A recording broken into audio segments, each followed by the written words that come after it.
Les deux volets ont claqué contre la façade. Ce bruit qui semble ouvrir le jour sur le courage des hommes.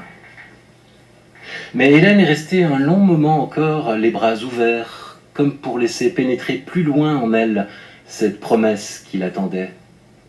Elle respire fort, à pleine poitrine, et son souffle fume dans l'air frais.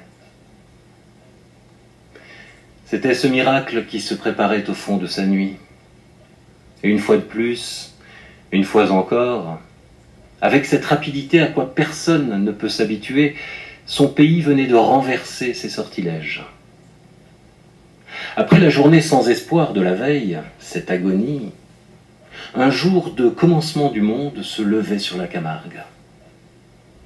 La plaine s'ouvrait devant elle, lavée de frais, luisante et nette comme un tapis neuf. Avec ses broderies de plantes basses, ses aplats d'eau affleurantes, où se fondaient et jouaient tous les gris, les mauves, les pourpres éteintes, les bruns sourds de quelques précieux camailleux. Une ligne basse, nette comme un trait d'épure, coupait l'horizon, séparant les deux aurores qui déployaient en même temps leur magie, celle du ciel, où le soleil levant montait comme une bulle dans la brume, et celle qui se levait des étangs invisibles. Le monde entier n'était que cendres roses et lumière de perles.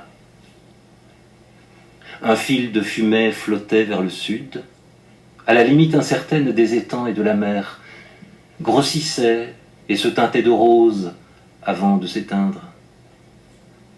Les flamants du Riège allaient s'abattre sur les launes. Il y eut alors dans le ciel, juste au-dessus des cabanes, un frémissement innombrable et soyeux, tandis qu'arrivait sur Hélène le cri des grands oiseaux.